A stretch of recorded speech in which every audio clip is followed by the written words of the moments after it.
رسول خدا صلی اللہ علیہ وآلہ وسلم نے فرمایا ہے، قریبی رشتہ دار کو صدقہ دینا دگنے اجر کا موجب ہوتا ہے۔ پیغمبر اسلام فرماتے ہیں کہ اللہ کا ارشاد ہے کہ ہر وہ شخص جو میرے فیصلوں پر راضی نہیں ہے اور میری تقدیر پر ایمان نہیں رکھتا، میرے سوا اگر کوئی اور خدا ہے تو اسے تلاش کر لے۔ اتنا سخت بات ہے۔ پھر پیغمبر فرماتے ہیں مومن کا معاملہ بڑا عجیب ہے، اللہ اس کے حق میں سوائے خیر کے کوئی فیصلہ نہیں کرتا، خواہ وہ چاہے یا نہ چاہے، خواہ وہ چاہے یا نہ چاہے، اس سوائے خیر کے کوئی چیز ہوتی ہی نہیں ہے اس کے لیے۔ مصیبت میں مبتلا ہو رہی ہے تو بھی خیر ہے، بیماری میں مبتلا ہو رہی ہے تب بھی خیر ہے، موت دے رہا ہے تب بھی خیر ہے، ہر صورت میں مومن کے لیے خیر ہی خیر ہے، چاہے وہ چاہے اس کو یا نہ چاہے۔ پیغمبر اسلام فرماتے ہیں کہ 4 موقعوں پر انسان کے لیے آسمان کے دروازے کھلتے ہیں۔ ایک تو بارش ہوتے وقت، اور جب بیٹا محبت سے باپ کے چہرے کی طرف دیکھتا ہے۔ اچھا، یہاں پر بیٹے سے مراد یہ بات بیان ہو جائے، اکثر جگہ پہ ولد کا تذکرہ آتا ہے تو وہ بیٹا اور بیٹی دونوں کے لیے ہوتا ہے، لیکن لفظی ترجمہ عام طور پہ کیا جاتا ہے، ورنہ اس سے مراد ہے اولاد۔ یعنی اولاد جب محبت سے والدین کے چہرے کی طرف نگاہ ڈالتی ہے اس وقت آسمان میں رحمت کے دروازے کھل جاتے ہیں۔ اسی وقت بھی اگر کوئی دعا کرے تو لازمی قبول ہوگی۔ اور جس وقت خانہ کعبہ کا دروازہ کھلتا ہے، اور نکاح کے وقت کہ جو ہمارے ہاں سب سے زیادہ فسق و فجور کے اور اللہ کو ناراض کرنے کی وہ تقریب عام طور پر بن جاتی ہے۔ تو یہ 4 مواقع ایسے ہیں کہ جس میں رحمت کے دروازے کھلتے ہیں۔ ان میں سے ایک یہ بھی ہے کہ انسان جب اپنے والدین کے چہرے پر محبت سے نگاہ ڈالتا ہے۔ روایت میں یہ بات بھی آئی ہے، پیغمبر فرماتے ہیں 5 دعائیں قبول کی جاتی ہیں۔ ایک ہے مظلوم کی دعا، یہاں تک کہ اس کی مدد کی جائے، حاجی کی دعا جب تک کہ وہ واپس لوٹ آئے، غازی کی دعا یہاں تک کہ وہ واپس پہنچے، بیمار کی دعا یہاں تک کہ وہ شفا پائے۔ یعنی مستقل یہ افراد جب تک اس کے چیز کے اندر مبتلا ہیں یا اس منصب پر ہیں ان کی دعائیں مقبول رہتی ہیں۔ اور مومن کی دعا جو دوسرے مومن کی غیر موجودگی میں، کوئی مومن مر جائے اور ایک ورق بھی ایسا چھوڑ جائے جس پر علم کی کوئی بات لکھی، پیغمبر نے فرمایا تھا تو ورق قیامت کے روز اس مومن اور آگ کے درمیان حائل ہو جائے گا، اور اس کے ہر حرف کے بدلے جس پر تحریر خدا اسے ایک شہر عطا فرمائے گا جو اس دنیا سے 7 گنا بڑا ہوگا۔ علماء فرماتے ہیں کہ نماز پنجگانہ کی پابندی ہی سے انسان جنت کو حاصل کر سکتا، فقط نماز پنجگانہ کی ادائیگی سے۔ ایک شخص آتا ہے پیغمبر اسلام کے پاس، یا رسول اللہ کتنی نمازیں واجب ہیں مجھ پر؟ فرمایا 5۔ کہا کہ کیا اس کے علاوہ بھی، یعنی روزانہ میں کوئی اس کے علاوہ بھی کوئی اور نماز واجب ہے؟ پیغمبر نے کہا نہیں۔ اس شخص نے کہا خدا کی قسم میں ان 5 نمازوں کی ادائیگی میں نہ کوئی کوتاہی نہیں کروں گا، نہ اس میں اضافہ کروں گا نہ کمی کروں گا۔ پیغمبر اسلام نے کہا کہ اگر یہ شخص سچ بول رہا ہے تو یقیناً جنت میں جائے گا۔ یعنی فقط نماز پنجگانہ کی ادائیگی کے متعلق اس سے بات ہوئی تھی۔ کہا کہ اگر یہ سچ بول رہا ہے کہ واقعی نماز پنجگانہ کی پابندی کر لے اور کوئی نماز کسی بھی وجہ سے قضا نہ ہونے دے تو پیغمبر نے کہا یقیناً وہ جنت میں جائے گا۔ کسی بوڑھے کی بزرگی کی وجہ سے پیغمبر فرماتے عزت کرے گا تو خدا اس کے بڑھاپے میں کسی جوان کو فراہم کرے گا جو اس کی اپنے بڑھاپے میں اس کا عزت و اکرام کرے گا۔ یعنی جو آپ اس دنیا میں اس وقت کر رہے ہیں، یہ جو گھر میں افراد، ہر شخص کے گھر میں کچھ نہ کچھ بزرگ ہوتے ہیں، ان کے عزت و احترام میں کوئی کمی نہیں آنی چاہیے۔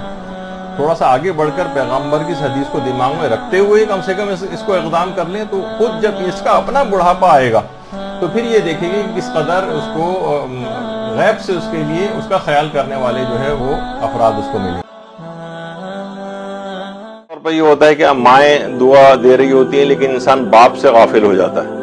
باپ کی بالکل ایک الگ اہمیت ہے۔ باپ ظاہر ہے کہ اتنا زیادہ جذباتی قسم کا نہیں ہوتا، اس طرح کے چیزوں جس طرح ماں ایک جذباتیت کا مظاہرہ کر رہی ہوتی ہے عموماً اس طرح باپ نہیں کر رہا ہوتا، لیکن جیسے میں نے کہا کہ اس کی بد دعا بھی بہت اثر کرتی ہے، خواہ ایک دفعہ ہی کرے، اسی طرح سے اس کی دعا بھی اتنی زیادہ اثر کرتی ہے۔ تو باپ کی دعا بھی اسی طرح سے لینے کی کوشش کرنی چاہیے، اور ماں کی تو سب واقف ہی ہیں۔ پیغمبر اکرم فرماتے ہیں سب سے افضل صدقہ یہ ہے کہ پریشان حال نسبی رشتہ داروں کو دیا جائے۔ ہمارے یہاں کیا ہوتا ہے کہ ساری فیاضی غیروں کے اوپر بہت دکھائی جا رہی ہوتی اور قریب ترین رشتہ دار اس سے محروم ہوتے ہیں، لوگ ان سے صرف نظر کر رہے ہوتے ہیں، بلکہ کہتے ہیں بہت ہے اس کے پاس، یہ ایسے ہی اپنے حال کو بنا کے رکھتا ہے کچھ بھی، جبکہ وہ بیچارے ضرورت مند ہوتے ہیں اور نیکیاں کر رہے ہوتے ہیں کہاں، بالکل دور پرے کے افراد کے اوپر۔ جو قریب ترین ہے. ایک تو یہ سب سے افضل صدقہ ہے، بہت سی روایت میں یہ بھی کہا گیا ہے، یہ اس طرح سے بھی ترجمہ کیا گیا ہے کہ پیغمبر نے فرمایا دھتکارے ہوئے رشتہ دار کو صدقہ دینا. بہت سے رشتہ دار ایسے ہیں مالی اعتبار سے بہت کمزور ہیں، غریب ہیں، ان کو بلایا تو جاتا ہے قہرن و جبرن اپنے پروگرامز میں، لیکن یہ کہ بہرحال ان کا مناسب حال، ہاں مالدار لوگ ہوں، صاحب حیثیت ہوں اور ان کی بڑی پروٹوکول ہوا کرتا ہے عام طور پر، لیکن جو بیچارے غریب اس طرح کے ہوتے ہیں ان کو انہیں لحاظ سے دھتکارا ہوا، تو ان کی بڑھ کر آگے ان کی کرنی چاہیے کومک کہ وہ اس سے گرداب سے باہر نکلیں اور اپنی بہتری کی طرف معاشرے کے اندر مقام کے اندر آئیں. یہ نہیں کہ ان کو بھی صرف 1500 دے دے کے ان کو ہمیشہ فقیر بنائے رکھنا، ان کی بھی کچھ اپلفٹنگ کرنی چاہیے کہ وہ اپنے مقام کو اپنے بہتر بنائیں اور حالات کو اپنے مستقل بنیادوں پر صحیح کریں. پیغمبر اسلام کے دور میں ایک عورت کا انتقال ہوا اور تو لوگوں نے کہا کہ یا رسول اللہ وہ دن میں روزے رکھا کرتی تھی، راتوں میں عبادت کیا کرتی تھی، صدقہ و خیرات بہت کرتی تھی، لیکن ہمسایوں کو تکلیف پہنچاتی تھی. پیغمبر نے کہا اس میں کوئی خیر نہیں ہے، یا فی النار، وہ جہنم میں گئی. پیغمبر نے فرمایا کلمہ لا الہ الا اللہ عذاب الہی سے انسان کو بچاتا ہے بشرطے اس کلمے کی بے احترامی نہ کی جائے. ایک شخص نے کہا کہ یہ کیسے ممکن ہے کہ کلمہ توحید کی بے احترامی کی جائے؟ پیغمبر نے فرمایا کہ اگر کھلم کھلا گناہ انجام پائیں اور گناہگار کو کوئی منع نہ کرے اور اسے گناہوں سے نہ روکے تو یہ کلمہ توحید کی بے احترامی. تو امر بالمعروف اور نہی عن المنکر معاشرے سے ختم ہو جائے، گناہوں کے ساتھ انجام پذیری کے ساتھ اس کلمے کو کہا جائے تو گویا اس کلمے کی روح نکل جائے گی. پیغمبر اسلام فرماتے ہیں جو کسی مومن کے رخسار پر، کسی مسلمان کے رخسار پر کوئی تماچا مارے تو پروردگار عالم میدان قیامت میں اس شخص کی ہڈیاں بکھیر کے رکھ دے گا.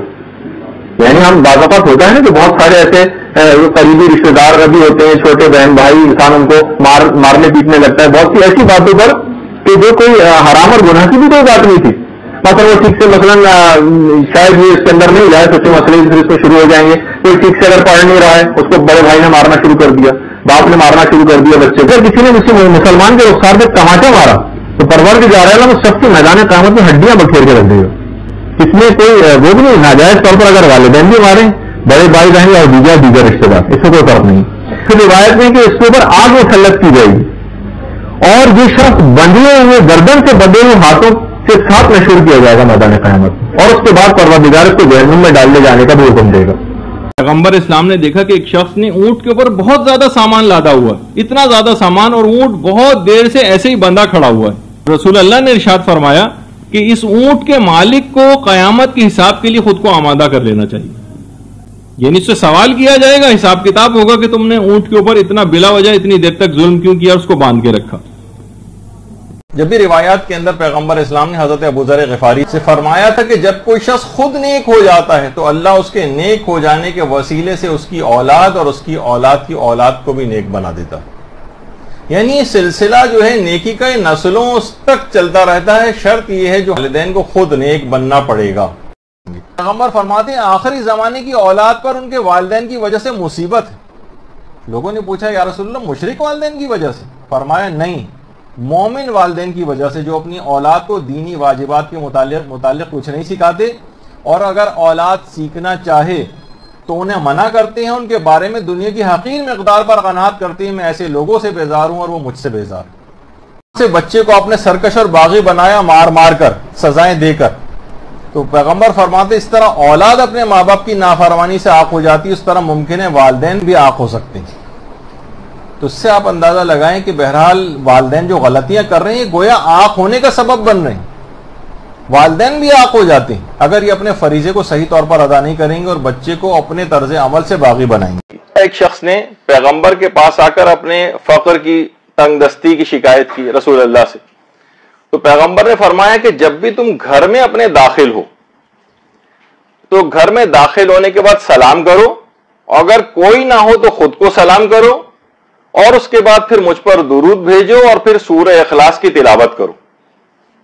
یہ چیزیں پیغمبر نے بتائیں کہ اپنے یا تو گھر والوں کو سلام کرو، گھر میں کوئی نہ ہو تو خود کو سلام کرو، اس کے بعد مجھ پر درود بھیجو اور اس کے بعد پھر سورہ اخلاص کی تلاوت کرو. یہ شخص گیا اور اس نے اس پر عمل شروع کر دیا. اتنی جلدی اس کے حالات تبدیل ہوئے اور یہ اتنا غنی ہو گیا فقر اور تنگ دستی کا شکار شخص کہ اتنا مال اس کے پاس آیا کہ اپنے پڑوسیوں اور رشتہ داروں کی بھی مدد کرنے لگا. کہ چیزیں یاد نہیں رہتی، حافظہ کمزور ہو گیا ہے. تو نسیان اور فراموشی کے علاج کے لیے بھی پیغمبر فرماتے ہیں اگر کوئی شخص کوئی چیز بھول جائے تو مجھ پر درود پڑھے تو یہ اس کے یاد آنے کا سبب وہ چیز بن جائے گی۔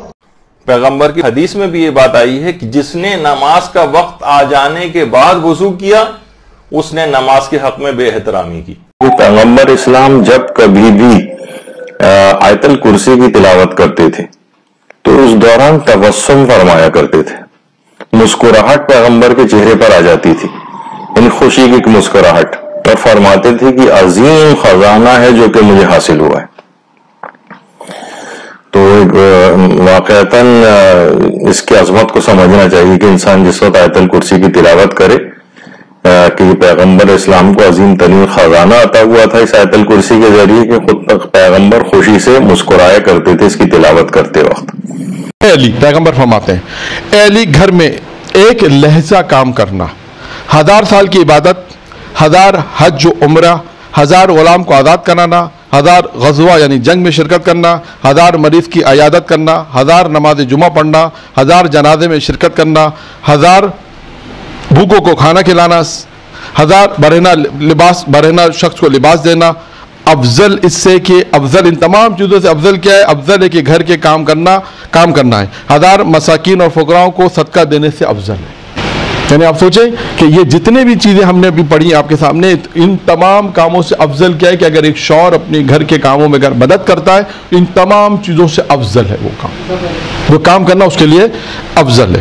پھر اس کے بعد پیغمبر فرماتے توریت، انجیل، زبور اور قرآن پڑھنے، 1000 قیدیوں کو آزاد کرانا، 1000 اونٹوں کو فقراء میں دینا سے افضل ہے، یعنی یہ کام کرنا۔ اور اور یہ بھی فرمایا پیغمبر نے کہ جو جوان کسی بوڑھے کی بزرگی کی وجہ سے عزت کرے گا تو خداوند اس کے بڑھاپے میں کسی جوان کو فراہم کرے گا جو اس کا عزت و احترام کرے۔ یعنی جیسا آپ اس وقت دوسروں کا احترام کریں گے بزرگوں کا، تو آپ کا اپنی جب اس عمر میں پہنچیں گے تو دوسرے بھی جوان آپ کا اسی طرح سے احترام کریں گے، اور ابھی بے احترامی کریں گے۔ مثلا والدین کے سامنے عام طور پر اولادیں چیخ کر بول رہی ہوتی ہیں، ان کی عزت و احترام میں کمی کر رہی ہوتی ہیں، تو یہ ان کی بد احترامی ایسا ہی ہے جیسے آپ نے گویا معاذ اللہ رسول اللہ کی بے احترامی کی یا اللہ کی بے احترامی کی۔ پوری زندگی عبادت کرنے کا ثواب ملتا ہے، اور عمل کیا ہے کہ پیغمبر اسلام ختم مرتبہ صلی اللہ علیہ وآلہ وسلم فرماتے ہیں کہ جس نے بھی 100 مرتبہ آیت الکرسی کو پڑھا، یعنی ایک پوری تسبیح آپ آیت الکرسی کی پڑھ لیں، تو گویا وہ شخص اس شخص کی مانند ہوگا جس نے پوری زندگی خدا کی عبادت کی ہو۔ پوری زندگی آدمی کوئی 60 70 80 سال مکمل پروردگار کی عبادت میں زندگی گزارے، 100 مرتبہ آیت الکرسی صرف پڑھ لے تو ایسا ہی جیسے پوری زندگی اس نے عبادت کی ہو۔ تو کبھی ایسا موقع لگے، روزانہ شاید نہیں کیا جا سکتا، ہفتے میں مشکل ہے، مہینے میں ایک دفعہ ہو جائے، اور زندگی میں کم سے کم ایک دفعہ ہی ایسا ہو جائے کہ 100 آیت الکرسی ایک ہی دن کے اندر اس انداز سے انسان پڑھ لے تو پوری زندگی اس کا ثواب اس کو ملے گا۔ اور پیغمبر نے اپنے صحابی سعد کو تو یہ کہا تھا کہ اے سعد اگر تم کھاؤ تو ہمیشہ حلال چیز کھانا، اگر تم نے فقط حلال چیزیں کھائیں تو تم مستجاب الدعوات ہو جاؤ گے، تمہاری ساری دعائیں قبول ہونے لگیں گی۔ تو لوگوں کو بھی چاہیے کہ ایسے پیشے اختیار کریں کہ جس میں حرام نہ ہو۔ آیت میں یہ چیز بھی آئی ہے کہ غصہ نہ کرنے پر رسول اللہ نے صلی اللہ علیہ وآلہ وسلم بار بار نصیحت فرماتے تھے۔ ایک شخص آیا پیغمبر کے پاس، یا رسول اللہ مجھے کوئی نصیحت کیجیے، آپ نے فرمایا غصہ نہ کرو۔ اس نے پھر کہا کہ یا رسول اللہ کوئی اور نصیحت کیجیے، پیغمبر نے پھر فرمایا غصہ نہ کرو۔ اس نے کہا پیغمبر اسلام کوئی اور نصیحت کیجیے، پیغمبر نے پھر فرمایا کہ غصہ نہ کیا کرو۔ یعنی راوی سمجھ گیا کہ ہر بار پیغمبر یہ اس وجہ سے فرما رہے ہیں اور ایک بہترین نصیحت کر رہے ہیں کہ غصہ اپنے ساتھ تمام برائیوں کو لے کر آ جاتا ہے، یعنی غصہ نہ کر کے آپ خود کو بے شمار برائیوں سے بچا لیتے ہیں۔ راوی بھی یہ بات سمجھ گیا، تو پیغمبر ایک ہی جملے کو بار بار کہہ رہے ہیں غصہ نہ کرو، غصہ نہ کرو، غصہ نہ کرو، تو یہ بات صرف راوی کو نہیں کہہ رہے، ہم لوگوں کو بھی یہ بات کہہ رہے ہیں کہ ہر صورت میں اپنے آپ کو اس چیز سے بچاؤ، کیونکہ اگر اس سے اپنے آپ کو بچا لیا تو اتنی زیادہ نصیحتوں کی ضرورت نہیں پڑے گی آپ کو۔ یہ تھا روایت کرنے کے پیغمبر جا رہے تھے اور دیکھا کہ لوگ ایک شخص کے پاس جمع ہیں، لوگ پیغمبر نے پوچھا کیا ہو رہا ہے یہاں پر، کہا کہ ایک پاگل ہے جو یہاں پر کھڑا ہوا میں نے مختلف حرکتیں کر رہا ہے۔ پیغمبر نے کہا یہ شخص تو ایک بیماری میں مبتلا ہے، اصل پاگل تو وہ اشخاص ہوتے ہیں جو اپنی جوانی کو فضول اور بیہودہ کاموں میں ضائع کر دیتے ہیں، دیکھا جائے تو یہ پاگل بنا تو یہ ہے یہ بیچارے نفسیاتی مریض، ان کا دماغ ان کے اپنے قابو میں نہیں ہوتا، ان کو ہم کہتے ہیں کہ پاگل تو اصل میں یہ بظاہر ہوشمند افراد ہیں جو اپنی زندگی کو فضولیات اور بیہودہ کاموں کے اندر ضائع کرتے چلے جا رہے ہیں۔ معلوم ہے ایک چیز کا، اس بیچارے کو تو کچھ پتہ نہیں ہوتا نا، دماغ قابو میں نہیں کہ ہم کیا کر رہے ہیں کیا نہیں کر رہے، تمہارا تو دماغ قابو میں، اس کے باوجود تم یہ کام کر رہے ہو گناہ والی، جس کا لازمی نتیجہ کل عذاب جہنم کو اٹھانا ہے اور اس آگ کے اندر جلنا ہے۔ تو اصل پاگل یہ لوگ ہیں جو پیغمبر نے ان کی طرف اشارہ کیا۔ جو قضا ہوئی نمازیں یہ بد دعا بھی کرتی ہیں۔ پیغمبر اسلام فرماتے ہیں کہ اگر کسی نے نماز میں یہاں تک تاخیر کی کہ نماز واجب کا وقت گزر گیا اور پھر اس کے بعد اس نے اس کی قضا پڑھ لی، تو اس کی نماز بارگاہ خداوندی میں ٹکڑے ٹکڑے ہو کر اور بے حال ہو کر پہنچے گی۔ وہ نمازی اس نماز کے لیے کہے گی کہ اے نمازی، جس طرح تو نے مجھے ضائع کیا ہے خدا بھی تجھے ضائع کرے۔ تو نماز قضا کرنا اور اس کو بہت ہی معمولی چیز سمجھنا، ایسا نہیں ہونا چاہیے۔ پیغمبر کی حدیث ہے، پیغمبر نے فرمایا، اے علی، گھر میں صرف سچا یہ شہیدی اپنی بیوی کی مدد کر سکتا ہے، خداوند عالم جس کی دنیا اور آخرت میں بھلائی چاہتا ہے۔ یا تین شخص ہو جائیں گے، ایک علی سچا شخص، شہید، اور وہ شخص یا تیسرا خداوند عالم جس کی دنیا اور آخرت میں بھلائی چاہتا ہے۔ یہ تین شخص ہوں گے کہ جو اپنی بیوی کی مدد کریں گے گھر کے کاموں میں۔ رسول نے فرمایا ہے، الجہل اصل کل شر والعلم اصل کل خیر۔ جتنی برائیاں ہیں وہ سب ایک جڑ سے پھیلتی ہیں جس کا نام ہے جہالت، اگیانتا۔ جتنی اچھائیاں وہ بھی ایک جڑ سے پھیلتی ہیں جس کا نام ہے گیان، نالج۔ رسول خدا صلی اللہ علیہ وآلہ وسلم نے ارشاد فرمایا، جو شخص کسی مسلمان کی عزت کرے گا اللہ بھی اس کی عزت کرے گا۔ اللہم صلی علی محمد وعلی محمد وجل فرجہم۔ رسول خدا صلی اللہ علیہ وآلہ وسلم نے فرمایا ہے، جو شخص ہنستے ہنستے گناہ کرے گا وہ روتے ہوئے جہنم میں داخل ہوگا۔ اللہ اکبر۔ ہمارے پیغمبر اکرم ختم مرتبہ صلی اللہ علیہ وآلہ وسلم فرماتے تھے کہ تم میں سب سے بہتر وہ ہے جو اپنی بیویوں کے ساتھ اچھا سلوک کرتا، سب سے بہتر وہ ہے۔ بلکہ پیغمبر فرماتے تھے کہ فَأُحِبُّ أَنْ أَكُونَ كَرِيمًا مَغْلُوبًا وَلَا أُحِبُّ أَنْ أَكُونَ لَئِيمًا غَالِبًا۔ مجھے یہ بات پسند ہے میں کریم رہوں خواہ مغلوب رہوں، میں بد اخلاق بن کر ان پر غلبہ حاصل کرنا نہیں چاہتا۔ پیغمبر نے 3 کیٹیگریز افراد کی بتائیں، خبردار ان سے مشورہ نہ لینا، بزدل سے مشورہ نہ لینا، کنجوس سے مشورہ نہ لینا، اور حریص سے مشورہ نہ لینا۔ نمبر 1 بزدل سے نہ لینا، کیونکہ اتنا ڈر ڈر کے آپ کو مشورہ دے گا کہ آپ کو کوئی کام کرنے نہیں دے گا۔ نہیں، یہ کام نہ کرنا، ارے یہ کام نہ کرنا، ارے یہ نقصان، ارے وہ نقصان، کوئی کام ہی نہیں کر سکتے، اس سے مشورہ لے کے کیا کریں گے؟ وہ تو آگے نہیں بڑھنے دے رہا ہے۔ زندگی میں بھی جو اس قسم کے ہر چیز میں بہت زیادہ ڈرتا ہو اور ہر وقت احتیاط کہہ کے آپ کو پیچھے کرتا رہتا ہو، اس سے مشورہ لینے کا فائدہ نہیں، بزدل سے نہیں۔ کنجوس سے مشورہ نہ لینا، یعنی ہر وہ تمہیں مشورہ دے گا جس میں تمہارا نقصان ہے، اس کا فائدہ ہوگا۔ کنجوس ایسا مشورہ دے گا کہ چمڑی جائے پر دمڑی نہ جائے۔ اور تیسری چیز پیغمبر نے جو فرمائی کہ حریص نہیں ہونا چاہیے، لالچی نہ ہو، تو دنیا اور آخرت کی ہر برائی کو تمہارے سامنے اچھائی بنا کر پیش کرے، کیونکہ وہ لالچی ہے نا، اسے تو ہر صورت میں فائدہ درکار ہے، اس سے مشورہ نہ لینا۔ پیغمبر اسلام نماز کو اپنی آنکھوں کا نور قرار دیتے تھے اور کہتے تھے کہ نماز میرے لیے اس طرح سے ہے، اتنی پروردگار نے مجھے محبوب قرار دیے نماز جیسے پیاسے کے لیے پانی اور غذا ہوا کرتی، جبکہ بھوکا اور پیاسا پھر بھی آب و غذا سے سیر ہو جاتا ہے، مگر میں نماز سے سیر نہیں ہوتا۔ امانت میں خیانت کرنے کا نقصان ہمارے نبی نے فرمایا ہے، امانت میں خیانت کرنے سے زندگیوں سے خوشحالی چلی جاتی ہے اور فقیری داخل ہو جاتی ہے۔ اللہم صلی علی محمد وعلی محمد۔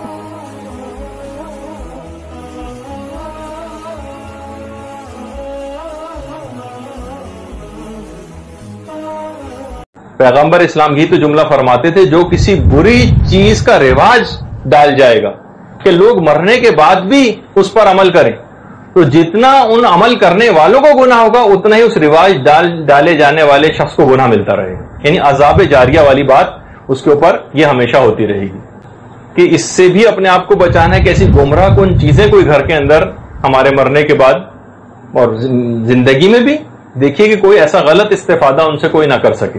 جب ہم یہ ثواب جاریہ کی بات کرتے ہیں وہاں ہمیں عذاب جاریہ کی بھی بات کرنا پڑتی. کوئی شخص شتر بے مہار کی طرح آزاد کیبل اور ڈش اینٹینا گھر میں چھوڑ جائے, ایسے اخلاق خراب کر دینے والے رسالوں کو گھر میں چھوڑ جائے کہ نوجوان اس کو دیکھے اور خراب ہو, بے تربیت اولاد چھوڑ جائے, عذاب جاریہ کا سبب بنے گی. ایسے ڈائجسٹ اور ناول چھوڑ جائے کہ لوگ اس کو پڑھیں اور ان کے اخلاق اور عقائد خراب ہو.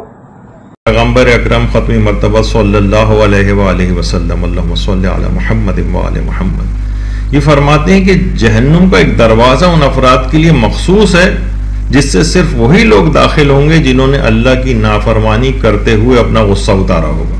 یعنی گالیاں دے کر غصہ اتارا, گندے الفاظ کہہ کر غصہ اتارا, تان و تشنی دیتے ہوئے غصہ اتارا, اس کے گھر والوں اور خاندان والوں کو برا بھلا کہتے ہوئے غصہ اتارا. یعنی کیا ہے, ان افراد کے لیے جہنم کا ایک دروازہ مخصوص کیا گیا ہے, یہ اس سے جہنم کے اندر داخل ہوں گے. کتنا بڑا نقصان ہے. خود پیغمبر یہ جملہ ارشاد فرماتے ہیں جو بے نمازی افراد کو باقاعدہ سنانا چاہیے. پیغمبر فرماتے ہیں جو شخص بھی فجر کی نماز ادا نہیں کرتا قرآن اس سے بیزار ہو جاتا ہے. جو ظہر کی نماز ادا نہیں کرتا تمام انبیاء اس سے نفرت کرنے لگتے ہیں. جو مغرب کی نماز یعنی ظہر اثر تقریباً دونوں نمازیں اس میں آ گئے, جو مغرب کی نماز انجام نہیں دیتا دین اسلام بھی اس سے بیزار ہو جاتا ہے, اور جو عشاء کی نماز بھی نہیں پڑھتا پھر خدا بھی اس سے بیزار ہو جاتا ہے. یعنی ایک دن میں جو 5 نمازوں کا اس انداز سے تارک ہوا تو قرآن بیزار ہو گیا, انبیاء نفرت کرنے لگے, اسلام بیزار ہو گیا, یہاں تک کہ پروردگار عالم بھی بیزار ہو گیا. اور جو پوری زندگی اس انداز سے گزارے خود سوچیے کہ اس کا کیا بنے گا آخرت. پیغمبر اسلام ایک دفعہ لوگوں سے سوال کیا, اے لوگوں تم کو پتا ہے کہ مفلس کس کو کہتے ہیں؟ تو صحابہ کچھ نے کہا کہ یا رسول اللہ درہم و دینار جس کے پاس نہ ہو, مال و منال جس کے پاس نہ ہو. پیغمبر نے کہا نہیں, اصل مفلس وہ ہے جو قیامت میں نمازوں کے ساتھ, روزوں کے ساتھ, حج کے ساتھ, زکاتوں کے ساتھ, صدقات کے ساتھ آئے گا, لیکن اس نے کسی کو گالیاں دی ہوں گی, کسی کا مال کھایا ہوگا, کسی کو قتل کیا ہوگا یا کسی کا مارا ہوگا, تو تمام مظلوموں میں اس کی نیکیاں تقسیم کر دی جائیں گی اور اس طرح سے یہ شخص بالکل مفلس ہو جائے گا. یہ ہے اصل مفلس. پیغمبر اسلام اس قدر سلام کیا کرتے تھے اور سلام کرنے میں اس قدر پہل کیا کرتے تھے کہ صحابہ حسرت کرتے رہ جاتے تھے کہ کاش ہم رسول اللہ سے پہلے ان کو سلام کر لیں. اور اس حد تک ہوتا تھا کہ دیوار کے پیچھے لوگ چھپ کر کھڑے ہو جاتے تھے کہ پیغمبر جیسے سامنے آئیں گے ان کو موقع نہیں دیں گے اور سلام کریں گے. پیغمبر اسلام دیوار کے پاس آ کر کہتے تھے جو دیوار کے پیچھے کھڑا ہوا شخص ہے اس پر بھی میرا سلام ہے. رسول فرماتے ہیں قیامت کے دن بدترین لوگ وہ ہوں گے کہ اس دنیا میں احترام لوگ ان کا ڈر کی وجہ سے کریں. وہ جو احترام ہو رہا ہے نا وہ ڈر اور خوف کی وجہ سے. یہ بدترین افراد پیغمبر نے ان کو قیامت کے روز شمار کیا. ایک دفعہ جابر جو تھے وہ پیغمبر اسلام کے دولت قدے پر آئے اور دق الباب کیا, کھٹکھٹایا. پیغمبر نے اندر سے پوچھا کون؟ تو جابر نے کہا میں. پیغمبر ناراض ہوئے کہ میں کیا ہوتا ہے.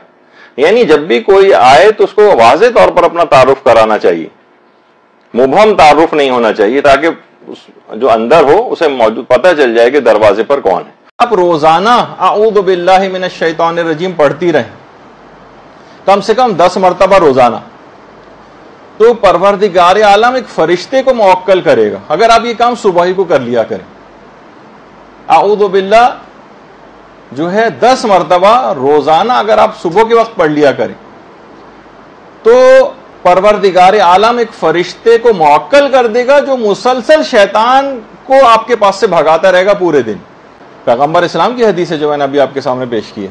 حدیث میں کہ رسول مسلمانوں کی بدگوئی نہ کرو اور ایب جوئی کی فکر میں نہ رہا کرو. جو شخص دوسروں کی ایب جوئی کرتا ہے وہ خدا کی ایب جوئی کا نشانہ بنے گا, اور ایسا شخص خدا اپنے گھر میں ہو رسوا ہوگا. تمام بڑی بات ہے.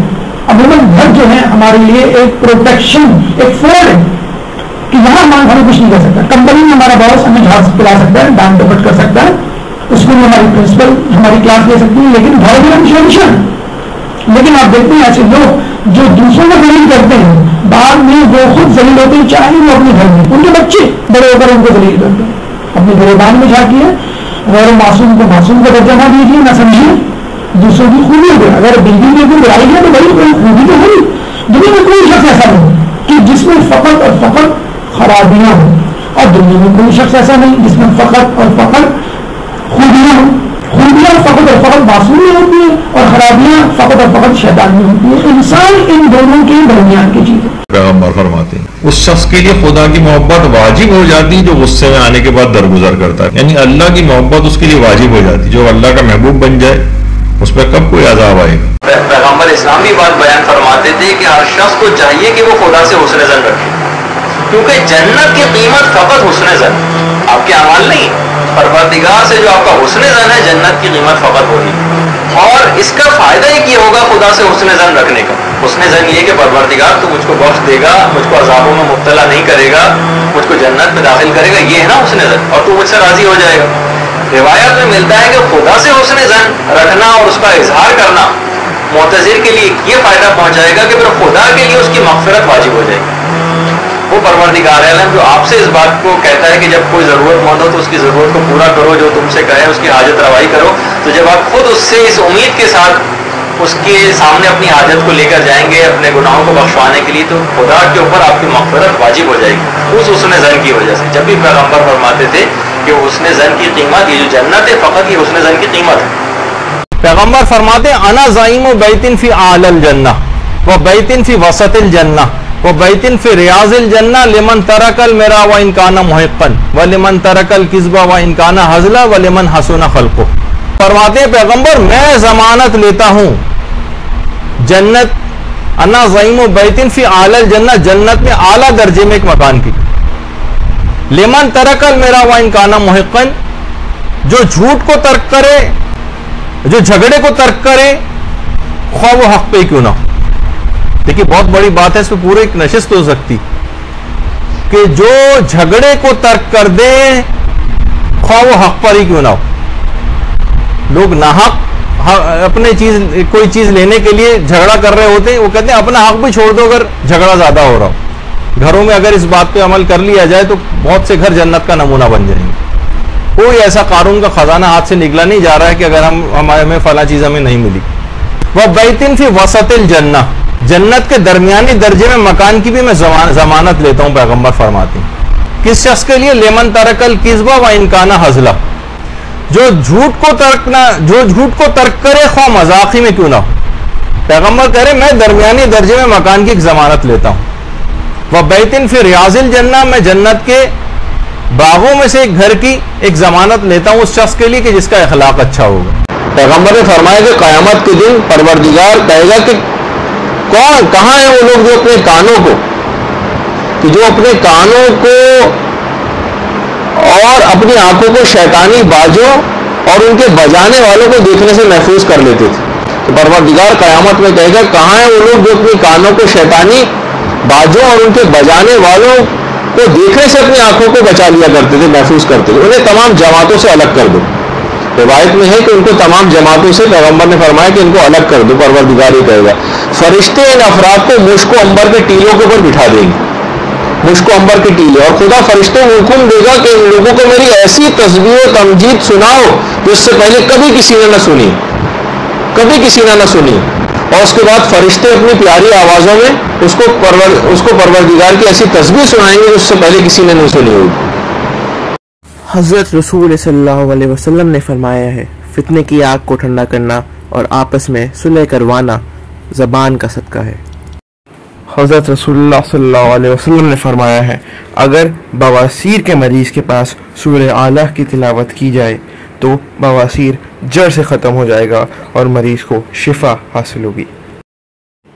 حضرت صلی اللہ علیہ وسلم نے فرمایا ہے خوب صدقہ دیا کرو یہاں تک کہ دل میں آئے کہ میں نے اسراف کیا ہے، حالانکہ تم نے اسراف نہیں کیا.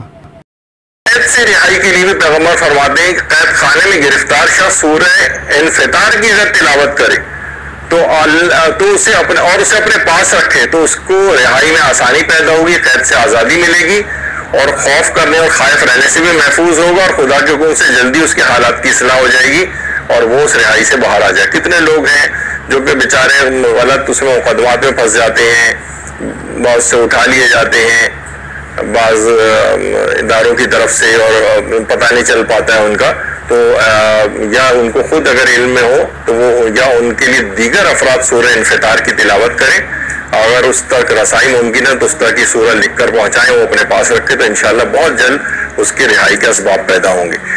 حدیث میں کہ نیک اور بلند مرتبہ لوگ اپنی بیویوں کی عزت کرتے ہیں اور پست ذہنیت اور نیچ لوگ ان کی توہین کرتے ہیں۔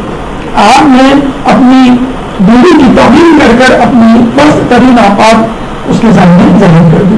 رسول اللہ صلی اللہ علیہ وآلہ وسلم نے فرمایا ہے بہترین اولاد باپردہ بیٹیاں ہیں۔ اللہم صلی علی محمد وعلی محمد وجل فرجہم۔